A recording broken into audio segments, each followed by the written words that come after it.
character, knowledge, confidence. SRK Higher Secondary School, Karikalambakkam. I love my school, SRK. Best of the best is SRK. Bright future means SRK. Quality education, SRK. Knowledge forever, love forever. Textbook friends, 3C for sure. Lovely teachers and promising. What's the culture we will start? I love my school, SRK. Best of the best is SRK. Bright future means SRK. Quality education, SRK. Admission is going on from pre-KG to 12th standard.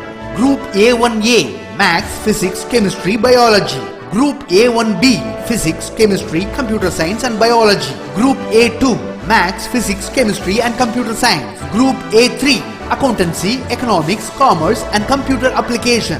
SRK Higher Secondary School, 45/7, Dilliyanur Main Road, Karikalambakkam, Puducherry 7. Good evening dear 12th standard student. Today we are going to see 12th standard computer science. So last class function பார்த்திருப்போம் இல்லைங்களா? So உங்களுக்கு புரிஞ்சிருக்கும். First class பார்த்துருப்பீங்க. Second class அதோட continue ஃபங்க்ஷனோட continue class தான் நம்ம பார்க்க போகிறோம். ஓகேவா?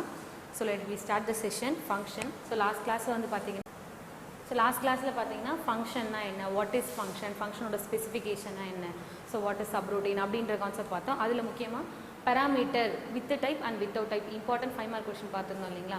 ஸோ அடுத்தது ஃபஸ்ட்டு 5 மார்க் கொஷினும் வந்து அதோட கண்டினியூ கிளாஸ் தான் நம்ம பார்க்க போகிறோம். ஒரு ஃபங்க்ஷனோட ரூல்ஸ் எப்படி இருக்கணும், ஃபங்க்ஷனை ஃபாலோ பண்ணி லெட்ன்ற கீவேர்டை ஃபாலோ பண்ணி ஃபங்க்ஷனோட நேம் இருக்கணும், அதை ஃபாலோ பண்ணி பேரந்திசிஸ் கால்ன்ற ரூல் எல்லாம் பார்த்தோம். அதோட ஜென்ரல் சின்டெக்ஸ் பார்த்துருந்தோம். நெக்ஸ்ட் வந்து பார்த்தீங்கன்னா அதோட கண்டினியூ கிளாஸில் இப்போது Sintex for function type, so என்ன மாதிரியான ஃபங்க்ஷன் டைப்லாம் இருக்குது அப்படின்றத பார்க்க போகிறோம். இன்கேஸ் உங்களுக்கு இன்டீரியர் கேட்டாங்கன்னா இந்த சின்டெக்ஸ் ஃபார் ஃபங்க்ஷன் டைப் தான் கேட்க வாய்ப்பு இருக்கும். ஓகேவா?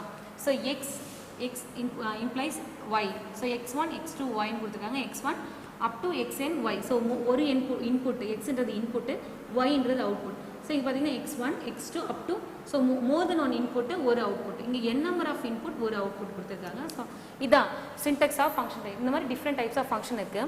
த X and Y are variable. So கண்டிப்பாக இது ரெண்டுமே என்னன்னு சொல்கிறாங்கன்னா it is a variable indicating type. So இது வந்து என்ன டைப்பில் இருக்குது, அந்த வேரியபிள் என்ன டைப்பில் இருக்குன்றதை இண்டிகேட் பண்ணுது.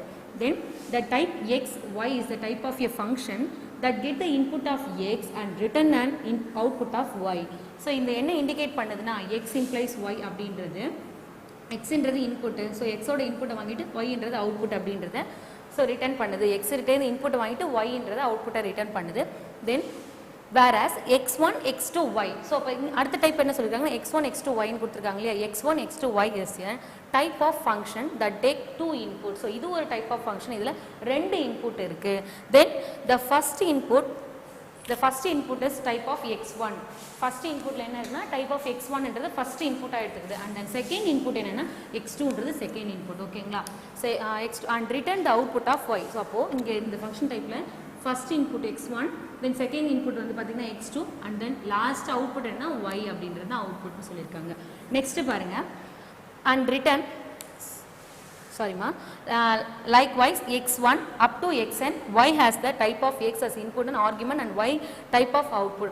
ஸோ இதில் என்ன கொடுத்துருக்காங்கன்னா up to n number of input, எவ்வளோ நம்பர் ஆஃப் இன்புட் எடுத்துக்கிட்டாலும், ஸோ x1லேருந்து x2, x2லேருந்து x3 அப்படின்னு எந்த நம்பர் ஆஃப் n வேல்யூ கொடுத்துருக்கோமோ அது வரைக்கும் இன்புட் எடுத்துக்கிட்டு லாஸ்ட்டாக ஒரே ஒரு அவுட்புட் தான் கான்க்ரீட்டாக ப்ரொடியூஸ் பண்ண போது y அப்படின்றது. ஓகேவா? ஸோ நோட் ஒன்று கொடுத்துருக்காங்க பாருங்கள், all function are static definition, there is no dynamic definition. So எல்லா ஃபங்க்ஷனுமே ஃபங்க்ஷன்ன்றது எப்பயுமே வந்து ஸ்டாட்டிக்காக இருக்க போகிறது கிடையாது, எல்லாமே டைனமிக் தான். பட் இங்கே வந்து பார்த்தீங்கன்னா பைத்தான் ஃபங்க்ஷன்ஸில் ஆல் ஃபங்க்ஷன் ஆர் ஸ்டாட்டிக், எல்லாமே ஸ்டேபிளாக தான் இருக்கும். There is no dynamic definition. So இது ஒரு இன்டீரியர் 1 மார்க்கில் உங்களுக்கு கேட்க வாய்ப்பு இருக்குது. நெக்ஸ்ட் கான்செப்ட் பார்த்தீங்கன்னா இன்டர்ஃபேஸ் வெர்சஸ் இம்ப்ளிமெண்டேஷன் 1.3. ஸோ அடுத்த ஒரு இன்டர்ஃபேஸ் வெர்சஸ் இம்ப்ளிமெண்டேஷன் என்னன்னு பார்க்க போகிறோம். An interface is a set of action that an object can do. So interface ஓட definition என்ன கொடுத்துருக்காங்க பாருங்க, இது ஒரு set of action.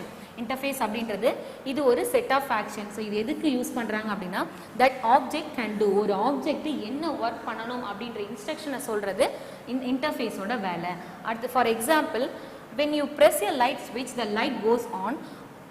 You may not have cared how to splashed the light in the object oriented programming language as interface is a description of all function that a class must have in order to be new. So இது வந்து just ஒரு object oriented programming லாங்குவேஜில் எல்லா ஃபங்க்ஷனுமே எப்படி தான் இருக்குன்னா just ஒரு description மாதிரி தான் இருக்கும். Description is nothing but set of action or instruction. அந்த இன்ஸ்ட்ரக்ஷன் எப்படி ஒர்க் பண்ண போகுது அப்படின்றதான் இருக்குது. ஒரு எக்ஸாம்பிள் கொடுத்துருக்காங்க. when you press the light switch, நீங்கள் வந்து லைட் ஸ்விட்சை ப்ரெஸ் பண்ணிங்க அப்படின்னா என்ன ஆகுனா லைட் அங்கே எரிய போகுது. ஜஸ்ட் ஆக்ஷன் இல்லையா. லைட்டு அதுக்காக நம்ம அந்த உள்ளே வந்து பாசிட்டிவ் ஒயர் என்ன போயிட்டுருக்கு, நெகட்டிவ் சார்ஜ் என்ன போகுது அப்படின்றது தெரிஞ்சுக்கணும்னு அவசியமே கிடையாது. ஜஸ்ட் நமக்கு லைட் எரியணும் அப்படின்னா அந்த ஸ்விட்சை ப்ரெஸ் பண்ணால் போதும் அப்படின்ற ஆக்ஷன் தெரிஞ்சால் போதும். அப்போ அங்கே ஆப்ஜெக்ட் ஓரியன்டட் ப்ரோக்ராமிங் லாங்குவேஜும் அதே தான் சொல்கிறாங்க. இன்டர்ஃபேஸ் அப்படின்றது என்னென்னா ஜஸ்ட் கான்செப்ட் மாதிரி என்ன ஆக்ஷன் அங்கே ரன் ஆக போகுது. ஃபார் எக்ஸாம்பிள் நம்ம ஸ்விட்சை போட்டால் லைட் ஃபேன் ஓடும் அப்படின்னு சொல்கிறாங்க, இல்லை லைட் எரியும். ஸோ அந்த ஆக்ஷன் மட்டும் தெரிஞ்சால் போதும். உள்ளே என்னென்ன கரண்ட் இருக்குது, என்னென்ன சார்ஜஸ் இருக்குன்றது தெரிஞ்சுக்கணும்னு அவசியமே கிடையாது. அது இன்டர்ஃபேஸோட வேல்யூம் கிடையாது. ஓகேவா, அதுதான் இன்டர்ஃபேஸ்னு சொல்லியிருக்காங்க. நெக்ஸ்ட் சொல்கிறாங்க பாருங்கள். In other example anything that act like a light should have function definition like turn on and turn off. So இந்த இதையே ஃபங்க்ஷன் ஆப்ஜெக்ட் ஓரியன்டட் போங்க. இந்த லைட் எரியுது இல்லைங்களா, அதையே ஃபங்க்ஷனாக க்ரியேட் பண்ணியிருக்காங்க ரியல் வேர்ல்ட் ப்ராப்ளமாக. என்னென்னா acts like turn on turn off. அதே ஸ்விட்சை அகெயின் ப்ரெஸ் பண்ணும்போது அந்த எரியிற லைட் என்ன ஆகும், ஆஃப் ஆக போகுது. ஸோ இப்போ டேர்ன் ஆன் அப்படின்றது ஒரு ஃபங்க்ஷன், டேர்ன் ஆஃப்ன்றது இன்னொரு ஃபங்க்ஷன். ஸோ ரெண்டுத்துக்குமே ஒரே ஆக்ஷன் தான். அதுதான் அங்கே இன்டர்ஃபேஸ் சொல்கிறாங்க. The purpose of interface is to allow the computer to enforce the properties of the class of type T. Whatever the interface is must have function called x, y, z. So அந்த இன்டர்ஃபேஸ்ன்றது just action என்ன பண்ண போகுது, இப்போ எக்ஸ்ன்றது என்ன பண்ண போகுது, ஒய்ன்றது என்ன பண்ண போகுது, இந்த ஆக்ஷன் தெரிஞ்சால் போதும். அதுதான் அந்த இன்டர்ஃபேஸாக அங்கே ஒர்க் பண்ணுது அப்படின்னு சொல்லியிருக்காங்க. நெக்ஸ்ட் பாருங்க, இதை கிளாஸில் வச்சு சொல்லியிருக்காங்க. Class declaration combines the external interface is local state with an implementation of the interface the code carried out the behavior. So இதில் தான் வந்து பார்த்தீங்கன்னா இன்டர்ஃபேஸ்ன்றது ஜஸ்ட் ஆக்ஷன் ஆல்ரெடி சொல்லியிருந்தோம் இல்லைங்களா. இங்கே இன்னொரு கான்செப்ட் இருக்குது, இம்ப்ளிமெண்டேஷன் சொல்லிட்டு. ஸோ இங்கே இன்டர்ஃபேஸ் அப்படின்றது என்னன்னா லோக்கல் ஸ்டேட்டாக இருக்குது. அந்த லைட்டை நான் ப்ரெஸ் பண்ணால் போதும் எனக்கு அங்கே லைட் வெளிச்சம் வரப்போகுது. அதுதான் இன்டர்ஃபேஸ். அங்கே உள்ள என்ன நடக்குது, பாசிட்டிவ் சார்ஜ் போயிட்டு நெகட்டிவ் சார்ஜ் வந்து, ஸோ அது உள்ளே நடக்கிற ஒர்க் இருக்குது இல்லைங்களா, அதுதான் அந்த ஆப்ஜெக்டோட பிஹேவியர். லைட் எரிய வைக்கிறதுக்கான உள்ளே நடக்கிற செட் ஆஃப் ஆக்ஷனை தான் என்ன சொல்கிறாங்கன்னா கேரிட் அவுட் த பிஹேவியர். அதுதான் அங்கே இன்டர்ஃபேஸாக இருக்குது. An object is instant of created from the class. இங்கே இன்ஸ்டன்ட் இருந்தது, அந்த கிளாஸை கிரியேட் பண்ணக்கூடிய அந்த ஒர்க்கை தான் என்னன்னு சொல்கிறாங்கன்னா இன்ஸ்டன்ட் ஆஃப் கிளாஸ். அதுதான் அங்கே ஆப்ஜெக்டோட வேலை இல்லையா. அடுத்தது, the interface defines an object visibility of outside world. The difference between interface and implementation. So இன்டர்ஃபேஸ்க்கும் இம்ப்ளிமெண்டேஷனுக்கும் மேஜரான டிஃப்ரெண்ட். இது ஒரு 3 மார்க் கொஸ்டின் இது. ஸோ என்ன சொல்கிறாங்கன்னு பார்க்கலாம். இன்டர்ஃபேஸ் அப்படின்றது interface just define what an object can do but won't actually do it. So என்ன பண்ணணும் அப்படின்ற ஒர்க்கை மட்டும் தான் சொல்ல போகுது. பட் அதுதான் அங்கே ஒர்க் பண்ணணும்னு அவசியம் இல்லை, அது தெரிஞ்சு தான் சொல்லணும்னு அவசியமும் கிடையாது. லைட் எரியணும், ஃபேன் ஓடணும் அப்படின்னா ஜஸ்ட் நம்ம இது கிளிக் பண்ணால் போதும், அந்த கான்செப்ட் மட்டும் தெரிஞ்சால் போதும். இது இன்டர்ஃபேஸ். இம்ப்ளிமெண்டேஷன் அப்படின்றது implementation carried out the instruction define the interface. So interface கிட்டே என்ன இன்ஸ்ட்ரக்ஷன் வந்திருக்கோ அதை எடுத்து ஒர்க் பண்ணுறதா இம்ப்ளிமெண்டேஷனோட ஒர்க் அப்படின்னு சொல்கிறாங்க. ஓகேவா, அப்போ லைட் அவங்க ஸ்விட்சை ஆன் பண்ணிட்டாங்க, அப்போ நீ என்ன பண்ணணும், லைட் வந்து வெளிச்சம் வரணும். ஸோ அது வந்து இம்ப்ளிமெண்டேஷனோட ஒர்க். லைட் எரியணும்னா ஸ்விட்ச் போடணுன்றது இன்டர்ஃபேஸோட ஒர்க். ஓகேவா, next one, in object oriented program classes are interface and how the object is processed and execute in the implementation. So இந்த ஆப்ஜெக்ட் ஓரியன்டட் ப்ரோக்ராமிங் பொறுத்த வரைக்கும் கிளாஸ் அண்ட் இன்டர்ஃபேஸ் அப்படின்றது என்னன்னா, இன்டர்ஃபேஸ்ன்றது ஆப்ஜெக்ட் என்ன ஒர்க் பண்ணணும், ப்ராசஸ் பண்ணணும் அப்படின்றத சொல்கிறது இன்டர்ஃபேஸோட வேலை. அந்த எப்படி இம்ப்ளிமெண்ட் பண்ணணும் அப்படின்றது அது இம்ப்ளிமெண்டேஷனோட ஒர்க். ஓகேங்களா, அடுத்தது கேரக்டரிஸ்டிக்ஸ் ஆஃப் இன்டர்ஃபேஸ். ஸோ இதோட கேரக்டரிஸ்டிக்ஸ் கொடுத்துருக்காங்க. The class template specify the interface to enable the object to created operated properly. So class template என்பது ஒரு ஆக்ஷன் மாதிரி. ஸோ அதை எப்படி கொடுத்துருக்காங்களோ அந்த லே அவுட் மாதிரி ஒர்க் பண்ணுறது. ஸோ அது என்ன ஸ்பெசிஃபை பண்ணுதுன்னு சொன்னாங்கன்னா, அந்த ஆப்ஜெக்ட்டை கிரியேட் பண்ணுறதுக்கும் அந்த ஆப்ஜெக்ட்டை ப்ராப்பராக ரன் பண்ணுறதுக்கும் ஒர்க் பண்ணுறது, என்ன ஒர்க் பண்ணுன்றது ஷெடியூல் கொடுக்குறது இந்த இன்டர்ஃபேஸ் கிளாஸோட வேலை. நெக்ஸ்ட் ஒன்று கொடுத்துருக்காங்க, an object attribute and behavior controlled by the sending function to the object. So அவர் என்ன ஒர்க் பண்ணணும், அவர் என்டையர் ஆப்ரேஷன் அவரை கண்ட்ரோல் பண்ணுறது இந்த ஆப்ஜெக்டோட ஆட்ரிபியூட்டோட வேலைன்னு சொல்கிறாங்க. Next, for example let take the example of increasing car speed. So another ஒரு ரியல் வேர்ல்ட் ப்ராப்ளம் கொடுத்துருக்காங்க. ஸோ அது என்ன சொல்லுன்னா, ஒரு காரோட ஸ்பீடை இன்க்ரீஸ் பண்ணுமா, அதோட இன்டர்ஃபேஸ் இம்ப்ளிமெண்டேஷன் என்ன கொடுத்துருக்காங்கன்னு பார்க்கலாம். ஒரு டயக்ராமேட்டிக் ரெப்ரஸன்டேஷன் கொடுத்துருக்காங்க. ஒரு இன்ஜின் இருக்குது, get speed, required speed, return, full fuel. So அதோட அதுக்கு தேவையான எரிபொருட்கள். ஸோ இன்ஜின் இருக்குது, எனக்கு வந்து கார் வந்து ஸ்பீடாக போகணும். அப்போ எனக்கு என்ன தெரிஞ்சிருக்கணும், அந்த ஆக்சிலேட்டரை நான் ஃபாஸ்ட்டாக ஆக்சிலேட்டர் ப்ரெஸ் பண்ணால் எனக்கு கார் ஸ்பீடாக போகணும் அப்படின்றது தெரிஞ்சால் மட்டும் போதும். உள்ளே அங்கே போயிட்டு என்ன கண்டென்ட் நடக்குது, அதுக்காக பெட்ரோல் இருக்கா, அதுக்கான எலக்ட்ரிக் சார்ஜ் பவர் ரெண்டுத்தும் சேர்ந்து அதோட ஃபியூல்ஸோட அந்த எலக்ட்ரிசிட்டி சேர்ந்து தான் அங்கே காரோட ஸ்பீட் வருது அப்படின்னு எனக்கு தெரியணும்னு அவசியமே கிடையாது. எனக்கு ஆக்சிலேட்டரை ப்ரெஸ் பண்ணால் வண்டி வேகமாக போகணும் அப்படின்ற கான்செப்டை தெரிஞ்சால் போதும். அதுதான் இன்டர்ஃபேஸ். கீழே கொடுத்துருக்காங்க பாருங்க. A person who drive the car to not care about the internal working. So நான் எனக்கு கார் ஓட்ட தெரிஞ்சால் போதும், அது உள்ளே என்ன ஒர்க் பண்ணுது அதனோட இன்டர்னல் ஒர்க் தெரியணும்னு எனக்கு அவசியமே கிடையாது.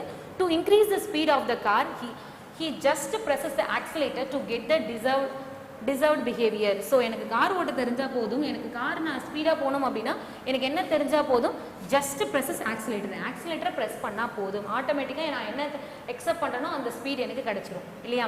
Here the accelerator is the interface. இங்கே எது இன்டர்ஃபேஸ்ன்னு சொல்கிறாங்கன்னா ஆக்சிலேட்டர் தான் interface between the driver and the engine. So யாருக்குமான இன்டர்ஃபேஸ் சொல்கிறாங்கன்னா இன்ஜினுக்கும் டிரைவருக்குமான இன்டர்ஃபேஸ். ஸோ இன்ஜின் டிரைவர் என்ன பண்ணுவார், கால் பண்ணுவார். யாருக்கு கால் பண்ணுவாங்கன்னா இன்ஜினுக்கு. ஸோ இன்ஜின்லேருந்து ஆக்சிலேட்டர் ப்ரெஸ் பண்ணோம் அப்படின்றது.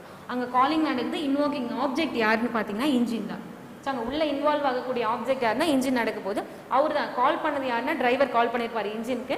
ஸோ அங்கே கால் அட்டன் பண்ணது ரிசீவ் பண்ணுறது யாருன்னா அங்கே இன்ஜின் தான் ரிசீவ் பண்ணுறது. அதுதான் அங்கே ஆப்ஜெக்டாக ஒர்க் பண்ண போகுது. In this case, the function call would be speed 70. This is the interface. So இதில் என்ன சொல்கிறாங்கன்னா, அப்போ ஆட்டோமேட்டிக்காக ஆக்சிலேட்டர் ப்ரெஸ் பண்ணி ஸ்பீட் இன்க்ரீஸ் பண்ணால் எனக்கு ஒரு 70 ஸ்பீட் வேணும் அப்படின்றது அந்த ஃபங்க்ஷன் அங்கே உள்ளே ரன் ஆக போகுது. அடுத்தது இன்டர்னலி உள்ள நம்ம வந்து இன்டர்ஃபேஸ் பார்த்தோம். அடுத்து இம்ப்ளிமெண்டேஷன் என்னன்னு பார்க்க போகிறோம் இல்லையா.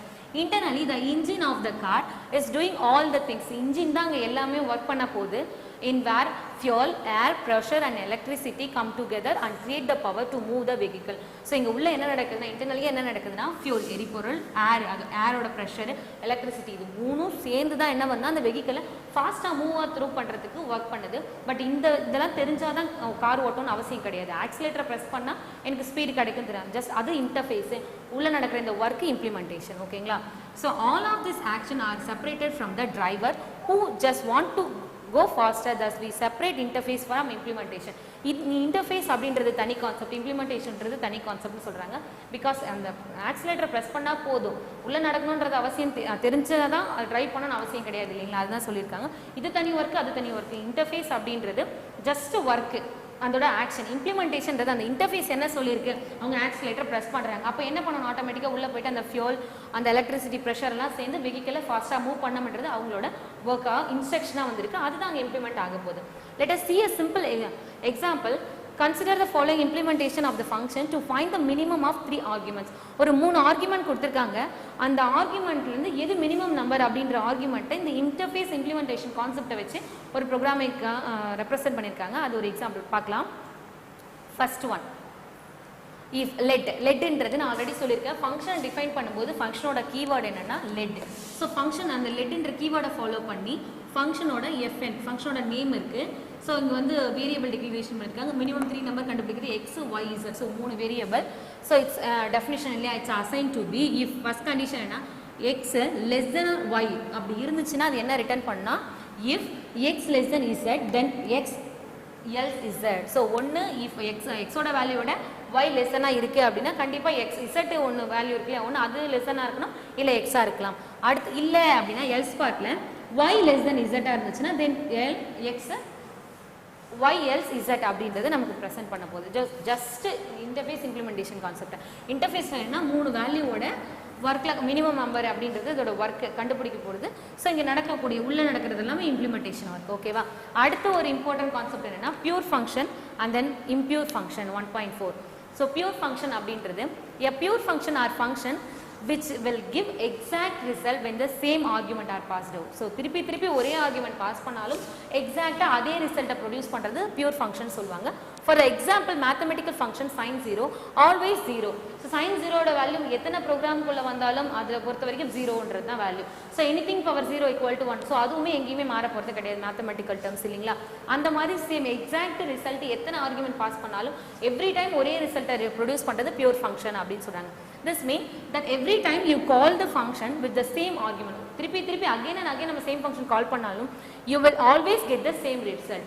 அகைன் திருப்பி கால் பண்ணும்போது நம்ம சேம் ரிசல்ட்டை ப்ரொடியூஸ் பண்ணுறது pure function. A function can be pure function provided it should not have any external variable which will alter the behavior that the variable. So நம்ம எந்த ஒரு அல்டர்னேஷனும் பண்ணாமல் அந்த வேரியபிள் கொடுக்கும்போது கண்டிப்பாக அது என்ன பண்ண போகுதுன்னா எக்ஸாக்ட் சேம் ரிசல்ட் தான் ப்ரொடியூஸ் பண்ண போகுது. அதுக்கான எக்ஸாம்பிள் கொடுத்துருக்காங்க பாருங்க. லெட் ஸ்கொயர்ன்றது ஒரு ப்ரோக்ராம் எழுதிருக்காங்க. ஸோ எக்ஸ், ஸோ எக்ஸோட வேல்யூ எத்தனை வாட்டி நம்ம ஸ்கொயர் பண்ணாலும் என்ன தான் பண்ணணும், அந்த எக்ஸோட வேல்யூ கூட அகைன் ஒரு எக்ஸோட வேல்யூ மல்டிப்ளை பண்ணி தான் ஸ்கொயர் ரூட் கொடுக்க போகுது. நீங்கள் 2 ஸ்கொயர் கேட்டால் எப்பவுமே 4 தான், 3 ஸ்கொயர் கேட்டால் எப்பவுமே 9 தான். ஸோ அந்த மாதிரி தான் ஓகேவா. எப்போ கேட்டாலும் 2 ஸ்கொயரோட வேல்யூ 4 அப்படின்றத எக்ஸாக்ட் ரிசல்ட் எந்த ப்ரோக்ராமிங் லாங்குவேஜில் நீங்கள் கால் பண்ணாலும். இது மாதிரி இருக்கிறது எல்லாமே என்ன சொல்கிறாங்கன்னா பியூர் ஃபங்க்ஷன் அப்படின்றாங்க. The above function square is a pure function because it will not give different result from the same input. So again and again நம்ம 3 ஸ்கொயர் கொடுத்தாலும் எக்ஸோட தான் again 3ன்ற வேரியபிள் கூட நம்ம again என்ன பண்ண போகுது 3ன்ற வேரியபிள் மல்டிப்ளை பண்ணி நம்ம கொடுக்க போகுது இல்லைங்களா. அதுதான் சொல்லியிருக்காங்க. எத்தனை வாட்டி கால் பண்ணாலும் அது சேம் ரிசல்ட்டை தான் ப்ரொடியூஸ் பண்ண போகுது. There are various theoretical advantages having pure function. One advantage is that is a function pure, then it is called several times with the same argument. The compiler only need to actually call the function once. Let's see an example. So அதுக்காக ஒரு எக்ஸாம்பிளும் கொடுத்துருக்காங்க. Pure function theoretical difference several time call பண்ணுற மாதிரி. So இங்கே கொடுத்துருக்காங்க பாருங்க. Let I assign to 0, ஐயோட value 0ன்னு assign பண்ணியிருக்காங்க. இதில் பார்த்தீங்கன்னா if I string length of S, so எத்தனை வாட்டி ஸ்ட்ரிங் லென்த்ன்றது ஒரு வேர்டு நம்ம என்னெல்லாம் கொடுக்குறோமோ அதோட பர்டிகுலர் லென்த்தை கால்குலேட் பண்ண போகுது. ஸோ இது வந்து ஒரு பியூர் ஃபங்க்ஷன் சொல்கிறாங்க. Do something which to not affected, so எப்பயுமே அந்த ஐயோட வேல்யூ அஃபெக்ட் பண்ணணும்னு அவசியமே கிடையாது, அஃபெக்டும் ஆகாது. இந்த மாதிரி இருக்கிறது எல்லாமே பியூர் ஃபங்க்ஷன். நெக்ஸ்ட் பாருங்க. So that expression கொடுத்திருக்காங்க. It is a compiled string length yes is called each time and string length need to iterative over the whole yes. So ஒவ்வொரு வாட்டியும் அது இல்ட்ரேட் ஆகும்போது again and again repeat ஆகும்போது எஸோட length என்னவோ அந்த லென்த்தை தான் கால்குலேட் பண்ண போகுது. அது எங்கேயுமே சேஞ்ச் ஆக போகிறது கிடையாது. இதனால தான் இது என்னன்னு சொல்கிறாங்கன்னா பியூர் ஃபங்க்ஷன் அப்படின்னு சொல்கிறாங்க.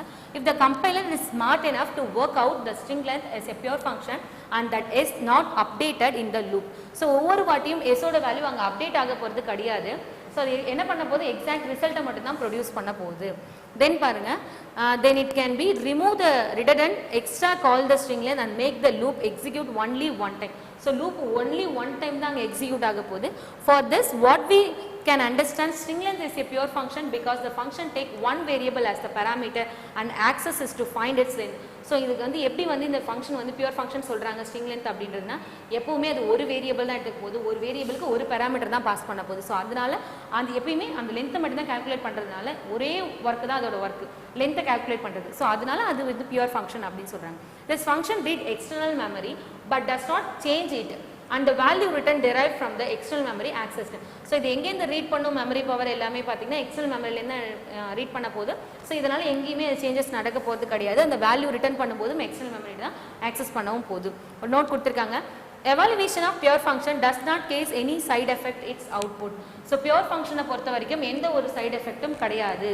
ஸோ அடுத்த கான்செப்ட் என்னன்னா 1.4.1ல impure function.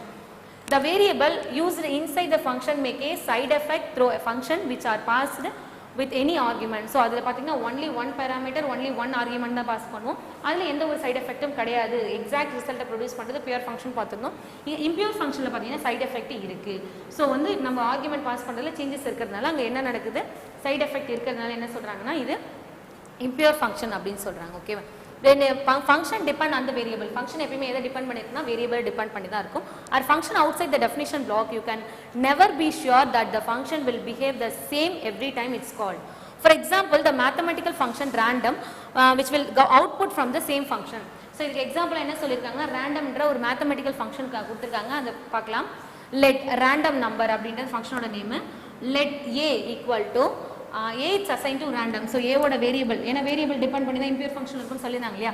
ஸோ ஏன்றது வேரியபிள், அதில் ரேண்டம் என்ற ஃபங்க்ஷன் இஃப் ஏவை டிபெண்ட் பண்ணி தான் ஏவோட வேல்யூ கிரேட்டர் தான் இருந்தால் தான் இதை ரிட்டர்ன் பண்ணும். ஸோ அப்போ இந்த வேல்யூ கொடுத்தா மட்டும்தான் இந்த ஃபங்க்ஷனே ரன் ஆகும் இல்லையா.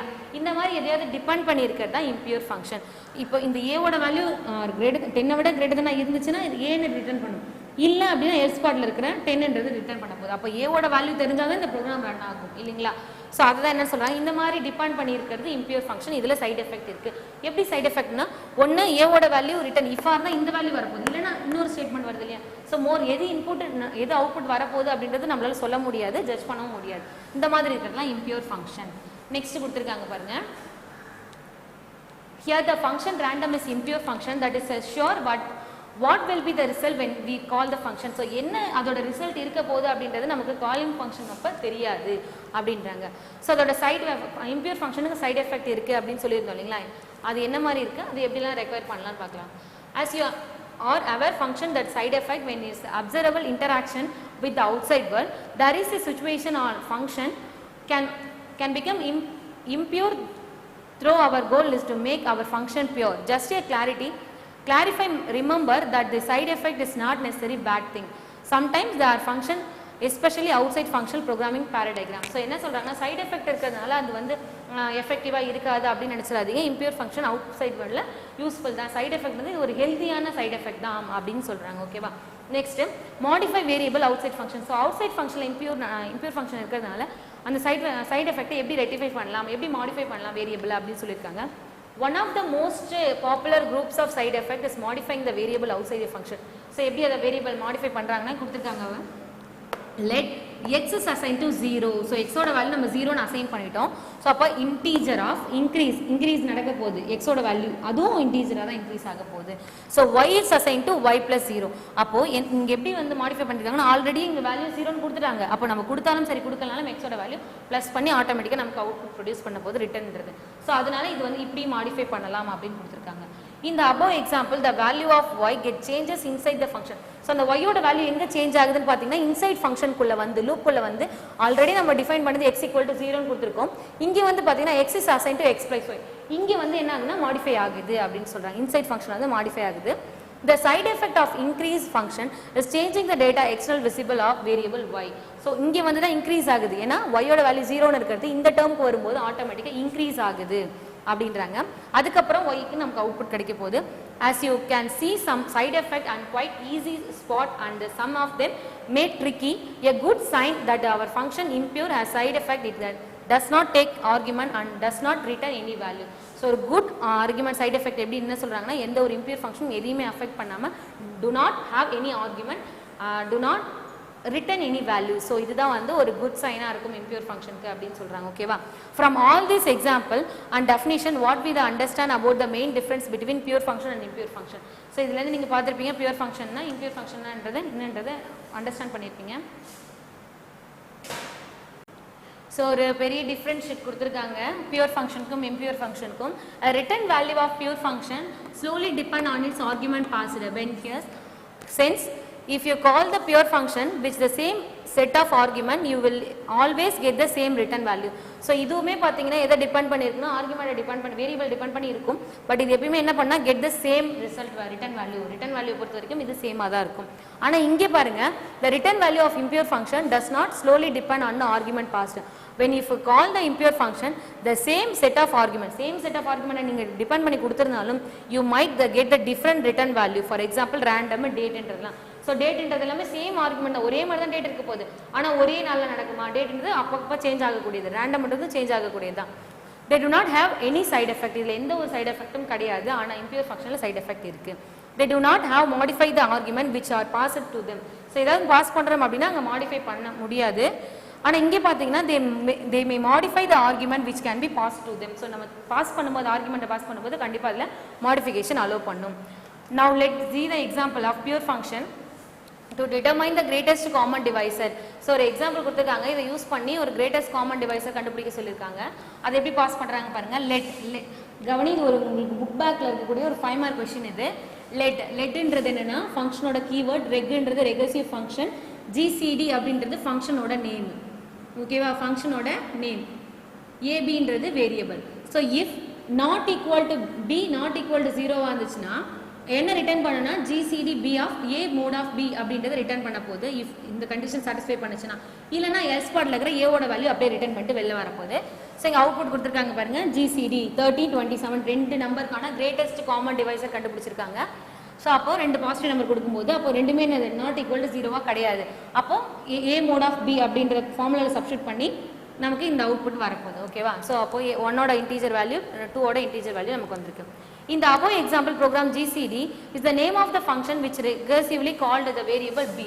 So the again and again recursive என்ன பண்ண போகுது, recursive function யூஸ் பண்ணால b ஓட வேல்யூ கால் பண்ண தான் போகுது. become 0. remember B and A mode of B are the two argument. A mode of B ன்றது ரெண்டு argument pass to A and B of the GCD function. So ரெண்டுமே பாத்தீங்கன்னா GCD function இருக்குது அப்படின்றாங்க. அது யூஸ் பண்ண ஓகேவா. நெக்ஸ்ட் இன்னொரு எக்ஸாம்பிள் கொடுத்துருக்காங்க. சாம்லான் குரோம்லான் ப்ராப்ளம் சொல்லிட்டு நீங்கள் ஆல்ரெடி வந்து நம்ம படிச்சிருப்போம்னு நினைக்கிறேன். நீங்கள் 11th ஸ்டாண்டர்டில் இந்த ப்ராப்ளம் பார்த்துருப்பீங்க. பச்சோந்திகள் அவங்கவுங்க அதுக்கேற்ற மாதிரி கலர் சேஞ்ச் பண்ணிக்குவாங்கன்னு பார்த்தோம் இல்லையா இந்த ப்ராப்ளம். ஸோ அதுதான் கொடுத்துருக்காங்க. ரீகால் இந்த chameleon of Chromeland problem what you see the studied class 11th ஸ்டாண்டர்டில் படிச்சு ரீகால் பண்ண சொல்கிறாங்க.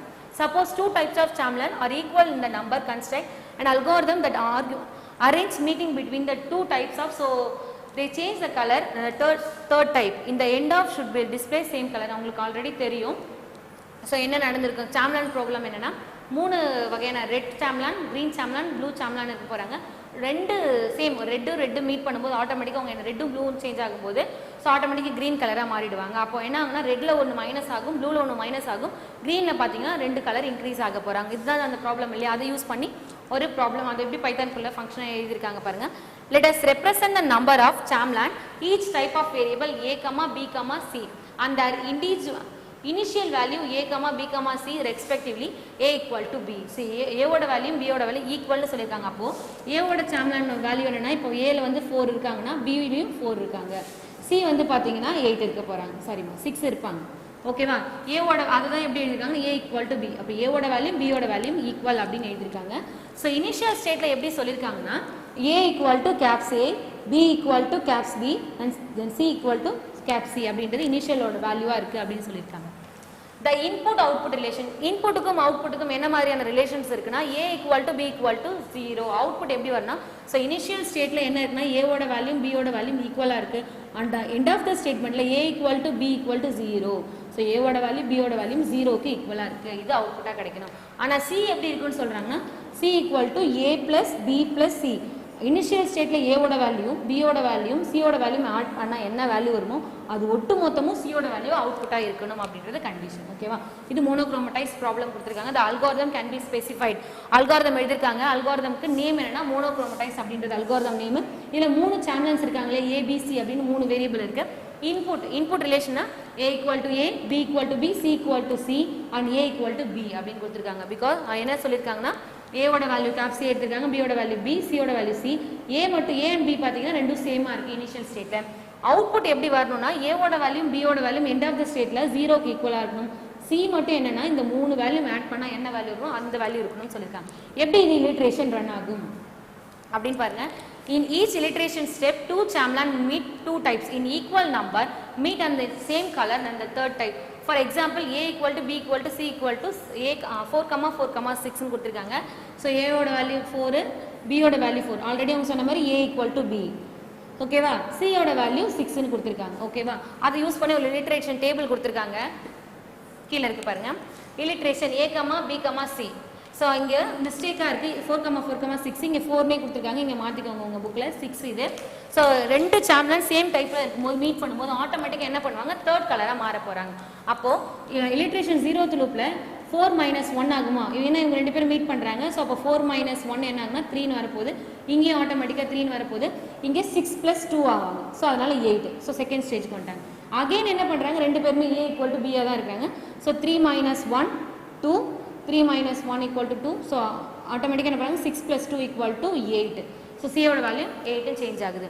அடுத்த லூப் என்ன ஆகுனா 2 - 1 1, 2 - 1 equal to 1, 8 + 2 equal to 10. ஓகேவா. அடுத்த ஸ்டேஜ் பாருங்க n - 1 equal to 0, 1 - 1 equal to 0, again 10 + 2 equal to 12. End of the ஸ்டேஜில் இலிட்ரேஷன் லூப் முடியும் போது என்ன சொல்லியிருந்தாங்க ஏவோட வேல்யூம் பியோட வேல்யூம் 0க்கு ஈக்குவலாக இருக்கும். அப்போ லூப் இங்கே வந்து ஸ்டாப் ஆக போகுது. ஏவோட வேல்யூம் 0 வந்துருச்சு, பியோட வேல்யூம் 0 வந்துருச்சு. எண்ட் ஆஃப் த ஸ்டேஜில் பார்த்தீங்கன்னா இங்கே 12 + 2 equal to 14.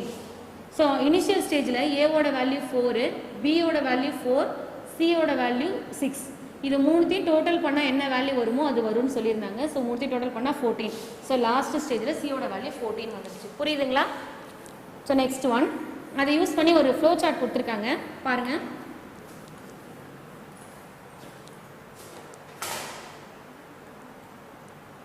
In each meeting A and B each decreases by 1. ஸோ ஒவ்வொரு மீட்டிங் நடக்கும் போதும் ஏவோட வேல்யூ பியோட வேல்யூ என்ன ஆகுது 1 டிக்ரீஸ் ஆகுது. பட் சியோட வேல்யூ மட்டும் என்ன பண்ணா இன்க்ரீஸ் பை 2. ஸோ 2 வந்து இன்க்ரீஸ் ஆகுது. The solution can be express as the iterative algorithm. So இந்த இதுக்கு யூஸ் பண்ணி ஒரு இட்ரேட்டிவ் அல்காரிதம் எழுதியிருக்காங்க. மோனோக்ரோமடைஸ் அப்படின்றது அல்காரிதம். ஆல்ரெடி நம்ம பார்த்தோம் இல்லைங்களா, மோனோக்ரோமடைஸ் A, B, C அப்படின்றது அல்காரிதம். இன்புட் அவுட்புட் ரிலேஷன்ஷிப் பாருங்க, A = A, B = B, C = C, A = B. So initial ஸ்டேட்ல ஏவோட வேல்யூவும் பியோட வேல்யூவும் 4 இருக்கு. ஸோ ரெண்டும் சேமா இருக்குன்றதை கொடுத்துருக்காங்க. அவுட்புட் எப்படி இருக்குன்னு சொல்லியிருந்தாங்க, A = B = 0. ஸோ ஏவோட வேல்யூ பியோட வேல்யூ 0 இருக்கு. C மட்டும் எப்படி இருக்குன்னா, நம்ம start of the algorithm A + B + C என்ன இருக்கோ அது Cல இருக்கணும். ஸோ வைல் இங்கே லூப் வைல் யூஸ் பண்ணியிருக்காங்க. ஏவோட வேல்யூ என்னன்னா greater than or 0. ஸோ 0 விட அதிகமாக இருக்கணும். 0 வருதுன்னா லூப் அங்கே ஸ்டாப் ஆக போகுது. அதை யூஸ் பண்ணி ப்ராப்ளம் என்னென்ன எப்படி டிக்ரீஸ் ஆகுது பாருங்க, A - 1, B - 1, C + 2. இந்த அல்காரிதம் டிரைவ் பண்ணி தான் அது என்ன ஆகுதுன்னா ஆட்டோமேட்டிக்காக உள்ள ப்ரோக்ராம் வருது. இந்த அல்காரிதம் இஸ் டிஸ்பேக் வந்து ஃப்ளோ சார்ட். ஸோ அதை வந்து எப்படி ரெப்ரசென்ட் பண்ணியிருக்காங்கன்னா ஒரு ஃப்ளோ சார்ட்டில் ரெப்ரசென்ட் பண்ணியிருக்காங்க பாருங்க. A, B இது ஸ்டார்ட் ஆஃப் த லூப்ல A, B, C உள்ள வருது. ஸோ ஒவ்வொரு ஸ்டேஜிலும் என்ன பண்ண போகுதுன்னா ஏவோட வேல்யூ 0க்கு ஈக்குவலாக இருக்கான்னு பார்க்க போகுது. ஸோ இந்த கண்டிஷன் என்ன ஆகுது, ட்ரூ. ஸோ இது வந்து அதிகமாக தான் இருக்குது, ஏன்னா 4, 6 இருக்குது இல்லைங்களா. ட்ரூவாக இருக்கும்போது ஆட்டோமேட்டிக்காக A வந்து -1 ஆகும், B வந்து -1 ஆகும், C வந்து +2 ஆகும். அகெயின் லூப்பு திருப்பி உள்ளே போக போகுது. அகெயின் அண்ட் அகெயின் ரன் ஆகுது. எந்த இடத்துல லூப்பு ஸ்டாப் ஆகுதோ, எங்கே 0வை மீட் பண்ணுதோ அங்கே வந்து என்ன ஆக போகுது, அவுட்புட்டு ஃபால்ஸ் ஆகிட்டு வெளில வரப்போகுது. ஆனால் அங்கே கண்டிஷன் எப்படி இருக்குன்னா A = B = 0 இருக்கும், சியோட வேல்யூ A + B + C இருக்கும்ன்றது ஒரு ஃப்ளோ சார்ட்டை ரெப்ரசென்ட் பண்ணியிருக்காங்க. ஓகேவா. Now let us write the algorithm using the function. So அது யூஸ் பண்ணி ஃபங்க்ஷனை யூஸ் பண்ணி அந்த அல்காரிதமாக எழுதியிருக்காங்க பாருங்க. நம்ம முன்னே எழுதுனது அல்காரிதம், ஜஸ்ட் இங்கே வந்து எழுதியிருக்காங்க ஃபங்க்ஷனை யூஸ் பண்ணி அல்காரிதம் எழுதியிருக்காங்க. அதே தான் லெட் அப்படின்றது கீவேர்ட். ரெகர்சிவ் ஃபங்க்ஷன் யூஸ் பண்ணுங்க, ஏன்னா அகைன் அண்ட் அகைன் அது லூப் ரன் ஆக போகுது இல்லையா, 3 - 1, 2 - 1ன்றது. அதனால ரெக்ன்ற கீவேர்ட் யூஸ் பண்ணிருக்காங்க. மோனோக்ரோமடைஸ்ன்றது ஃபங்க்ஷனோட நேம். ஃபங்க்ஷனோட நேமு. இதில் 3 வேரியபிள் இருக்குது, A, B, C. ஸோ இது என்ன அசைன் பண்ணியிருக்காங்க அப்படின்னா, இஃப் ஏவோட வேல்யூ 0வாக இருந்துச்சுன்னா அது என்ன பண்ணணும், A வந்து 0விட அதிகமாக இருந்துச்சுன்னா ஸோ A - 1, B - 1, C + 2 அப்படின்றது இஃப் கண்டிஷன். இன்கேஸ் எங்கே வந்து லூப் ஸ்டாப் ஆகுதோ எல்ஸ் பார்ட்டுக்கு வந்து ஏவோட வேல்யூ 0க்கு அசைனாக இருக்கணும், பியோட வேல்யூ 0 இருக்கணும், சியோட வேல்யூ மட்டும் 3த்தையும் ஆட் பண்ணுற வேல்யூவாக இருக்கணும். அதுக்கப்புறம் லாஸ்ட்டாக சியோட வேல்யூ ரிட்டர்ன் பண்ணணும், C = ரிட்டர்ன் C. ஓகேவா, இதை கொடுத்துருக்காங்க. ஸோ மோனோக்ரோமடைஸ் ப்ராப்ளம் ஆல்ரெடி நீ 11th படிச்சிருப்பீங்க, அதை ரீகால் பண்ணிங்கன்னா ஆட்டோமேட்டிக்காக உங்களுக்கு இது புரிய ஆரம்பிச்சிடும். ஓகே ஸ்டூடெண்ட்ஸ், ஸோ இதோட பார்த்தீங்கன்னா நம்ம சாப்டர் 1 கம்ப்ளீட் ஆகுது. ஸோ இது வரைக்கும் உங்களுக்கு புரிஞ்சிருக்கும்னு நினைக்கிறேன். Note on your homeworks. Okay students, so already பார்த்தீங்கன்னா pure function what are call parameter and write the notes on parameter with type and without type கொடுத்துருந்தேன் உங்களுக்கு, நீங்கள் மார்க் பண்ணியிருப்பீங்க. செகண்ட் 5 மார்க் பாருங்கள். இப்போ நம்ம பார்த்தோம் இல்லையா, let rec GCD A, B. So இதை யூஸ் பண்ணி ஒரு ஃபங்க்ஷன் இந்த என்னென்ன கேட்டிருக்காங்க ஐடென்டிஃபை பண்ண சொல்லியிருக்காங்க. Name of the function already நான் சொல்லியிருக்கேன் GCD. அப்போ நேம் ஆஃப் த ஃபங்க்ஷன் என்ன, கிரேட்டஸ்ட் காமன் டிவைசர்.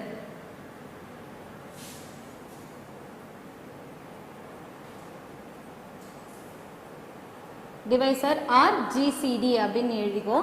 செகண்ட் என்ன சொல்றாங்கன்னா, identify the statement which tell it's recursive function. எது அங்கே சொல்லுது ரெகர்சிவ் ஃபங்க்ஷன் அப்படின்னு சொல்லிட்டு ரெக்ன்ற கீவேர்ட். ஸோ அதுக்கு செகண்ட் ஒனுக்கான ஆன்சர் என்னன்னா ரெக்.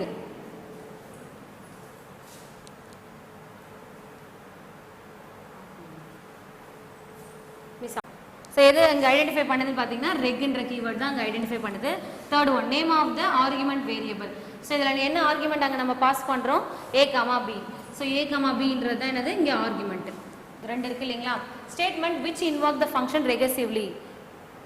ஸோ எது சொல்லுது இங்கே ரெகர்சிவாக என்ன இங்கே வந்து அகெயின் அண்ட் அகெயின் நம்ம ரிப்பீட் ஆக போகுது, என்ன இன்வால்வ் ஆக போகுது அப்படின்னு சொல்கிறாங்கன்னா, ஸோ ரெகர்சிவாக இருந்துச்சு அப்படின்னா GCD B A mode of B. So இதுதான் என்ன பண்ண போகுதுன்னா அகெயின் அண்ட் அகெயின் ரிப்பீட் ஆக போகுது. இங்கே எழுதிக்கோங்க, GCD B A mode of B. So again and again இந்த ஸ்டேட்மெண்ட் தான் ரிப்பீட் ஆக போகுது.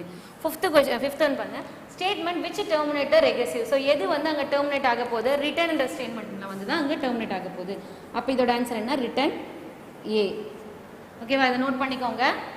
ஸோ இந்த 5 மார்க்கை படிச்சிருங்க. அதே மாதிரி பார்த்தீங்கன்னா தேர்ட் ஒன், ஸோ இப்போ தான் உங்களுக்கு பார்த்துருக்கோம். Third and fourth explain pure function and impure function பார்த்துருப்பீங்க. இன்டர்ஃபேஸ் விசஸ் இம்ப்ளிமெண்டேஷன் இது வந்து 1.4 1.3. ஸோ இந்த ரெண்டு 5 மார்க்கை மார்க் பண்ணி 5 மார்க்ஸாக படிச்சுட்டு வாங்க. ஸோ இது வரைக்கும் உங்களுக்கு நடத்தின வரைக்கும் இந்த ஃபஸ்ட் சாப்டர் கம்ப்ளீட் ஆகிடுச்சு. ஸோ இதில் வந்து பார்த்தீங்கன்னா 4 5 மார்க்குமே மார்க் பண்ணியாச்சு. 4 5 மார்க் படிக்க வேண்டியது உங்களோட வேலை தான். 2 மார்க் 3 மார்க் நான் நெக்ஸ்ட் கிளாஸில் மார்க் பண்ணி கொடுத்துட்டு நான் செகண்ட் சாப்டர் கண்டினியூ பண்ணுறேன். ஓகேவா? Thank you students. Character, knowledge, confidence. SRK Higher Secondary School, Curriculum Pakkam. I love my school, it's okay. Best of the best is okay. Bright future means it's okay. Quality education, it's okay. Knowledge forever, love forever. Faithful friends to see the culture. Lovely teachers and promises. What's the culture we will start? I love my school, it's okay. Best of the best is okay.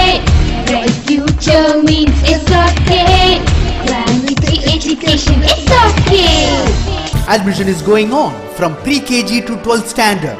Group A1A, Maths, Physics, Chemistry, Biology. Group A1B, Physics, Chemistry, Computer Science and Biology. Group A2, Maths, Physics, Chemistry and Computer Science. Group A3, Accountancy, Economics, Commerce and Computer Application. SRK Higher Secondary School, 45/7, Dillianur Main Road, Karikalam Pakkam, Puducherry 7.